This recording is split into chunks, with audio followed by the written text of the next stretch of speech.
My son, Liam, had been counting down the days for this moment. He was turning 7, and despite the turmoil my family constantly stirred, I was determined to give him a single, shining memory. Just one. We'd booked the modest event space at the local recreation center. I spent hours crafting his birthday cake, staying up past midnight to mold it into a Minecraft zombie with green icing and tiny edible bricks. Minecraft was his obsession, the only thing he'd chatter about for weeks. But the second my sister Lauren arrived, I sensed trouble brewing. She strolled in late, wearing oversized designer shades indoors, clutching a box from some high-end patisserie she bragged cost more than my entire party setup. "I brought a proper cake," she sneered, setting her box beside mine. "Didn't want Liam to suffer through that pitiful thing you made." My parents chuckled. Of course they did. "Lauren's always had the flair," Mom said, sipping her bargain bin Chardonnay. "Yours looks homemade, sweetheart." I should have shut it down right then. I should have said no. But Liam was too thrilled. He thought Aunt Lauren was being kind. He darted over when she lifted the lid. At first, it seemed like a cake, draped in blue icing with plastic candles poking out. But when Lauren cut a slice and handed it to him, a stench hit me. It slammed into me like a freight train. Dog food. Actual canned dog food, slathered between layers of frosting and dry vanilla sponge. Liam took a bite. The room exploded with laughter. Not from his friends. They looked mortified. It was my parents, Lauren, and her 2 smug sidekicks who trailed her like shadows. Worst of all, my dad was recording it. He held up his phone, capturing every second. Liam spat it out, tears streaming as his face crumpled in confusion and hurt. "Just a prank," Lauren cackled, waving it off. "God, he's so fragile." "Kids need to toughen up," Dad chimed in. "That's how life works." "You coddle him too much," Mom scolded me. "He'll turn out weak if you keep this up." I scooped my son up and carried him out. He clung to me, sobbing, blue icing smeared on his cheeks and shirt. I didn't even get to sing him happy birthday. Not one family member followed us. They stayed, ate Lauren's cake, and partied as if Liam were some forgettable guest. That night, as he slept curled against me, I stared at the ceiling, my jaw so tight it ached. They'd humiliated my child, and they laughed. At first, I didn't want vengeance. I wanted peace, a clean slate. But then, I found something. A file Lauren left in my car's glove box 2 weeks earlier when I drove her to a salon. It was a signed contract. Lauren had taken out a $60,000 business loan using my identity. She thought I'd never notice, too consumed with being the struggling single mom to fight back. That's when something shifted. They called me weak, a pushover, a failure. So I decided to become the twist they'd never see coming. Not loud, not rushed, quiet, calculated, permanent. I didn't lash out immediately. That's what they expected, the emotional, desperate reaction they thrived on. Instead, I bided my time. While Liam slowly returned to school and counseling, I made copies of the loan papers Lauren left behind.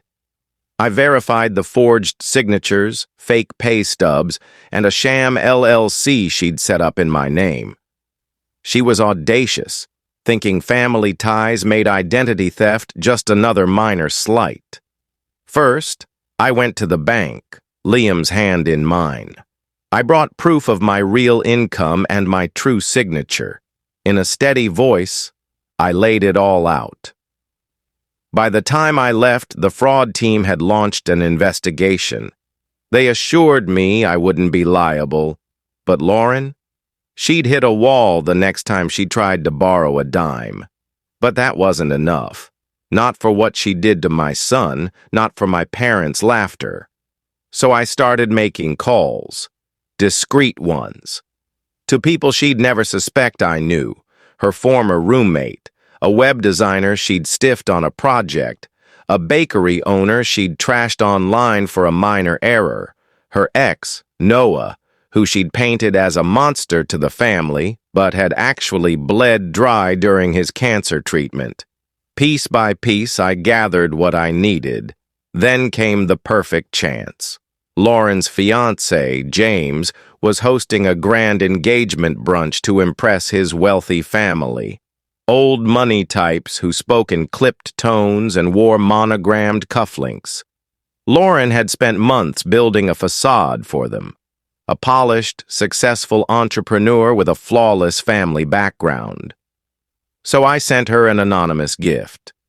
A framed photo, a still from the party, Liam crying, icing on his shirt, and Lauren mid-laugh, holding a forkful of dog food cake. No note, just the image. She lost it. I know because she called me 5 times in an hour. I didn't answer.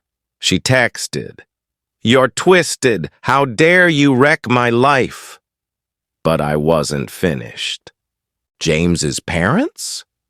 I'd met them a week earlier at a charity gala. Small world. I introduced myself as Lauren's sister, said I was thrilled to join their family. Then I handed them a flyer, styled like a menu, but listing every scam Lauren had pulled, complete with a Better Business Bureau complaint and a snapshot of the forged loan documents. That brunch? Canceled. Lauren didn't know until she arrived in a $900 gown to an empty venue. She called Mom, sobbing. Guess who Mom blamed? Me. "You ruined her shot at a real future," she wailed. I let her rant, let her hurl every insult she could muster. Then I said, "You laughed when my son cried." Silence. I hung up. But it still wasn't enough. Liam was still waking up from nightmares, wary of birthday parties. So I did one more thing. I visited the bakery Lauren despised, run by an older woman, Ms. Clara, who Lauren had badmouthed online for refusing a free redo on a cake. I showed Clara the video of Liam's ruined birthday. She didn't say much, but her eyes welled up. The next weekend, we threw Liam a private party, just me, him, and people who cared. Ms. Clara shut her shop for the day, decked it out in Minecraft themes, and baked a stunning cake. And the best part? Liam smiled, a wide, genuine smile. No dog food, no shame.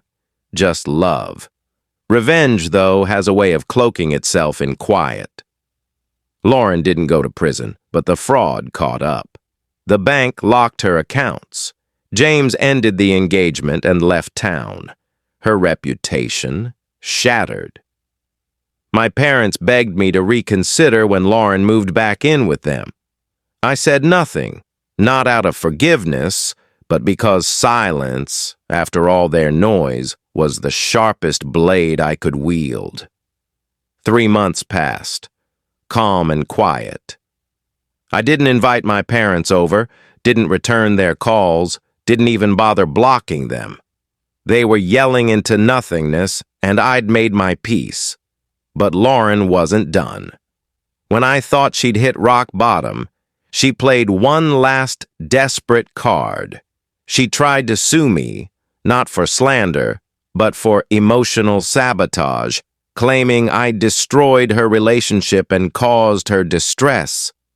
She showed up at my door with a legal notice and crocodile tears. "You think you're so righteous," she spat. "You're just jealous your life's dull and your kid's broken." I didn't let her finish. I shut the door and called my attorney.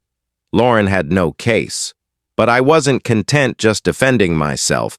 I wanted her to taste powerlessness. So I filed a formal complaint with the state fraud office, attaching all the bank documents. Then I sent copies to James's family's law firm, who were quietly pursuing her for lying in a prenup. And for good measure, I contacted the school board where Lauren had applied to be a counselor. Yes, the same woman who laughed at feeding a child dog food. I sent them the audio from the party, just the sound, no video. The words were damning enough. "It's just a prank. He'll get over it." Mom's voice. "Record it. This is priceless." And laughter. Endless laughter. They canceled her interview the next day. Lauren showed up at my workplace, screaming outside. I didn't say a word. But the security guard did, Ms. Clara's nephew. He marched her off the property like she was trash and left her with one line. "You hurt a kid, don't be shocked when the whole town turns its back on you." After that, Lauren left town. Word was she moved in with a distant cousin a few cities away. She deleted her online profiles, changed her number, and last I heard was working part-time at a shop she used to ridicule. My parents? They didn't change. They sent a handwritten letter with a birthday card for Liam, a $5 bill tucked inside. No apology, no remorse, just a note. "We're still family. Don't shut us out forever." I let Liam rip it up. He didn't even ask who sent it. He just grinned and said, "Are we still getting pizza today?" I smiled back, "With extra cheese." That was the true triumph. Not the revenge, not the silence, but the peace. The peace of knowing I didn't have to justify, argue, or expose anything anymore. Lauren unraveled herself. "My parents severed their own bond with my son. And me? I baked my own cake with real icing and a future no one could take away." Thank you for watching Story. Please subscribe and hit the notification bell for more real-life stories.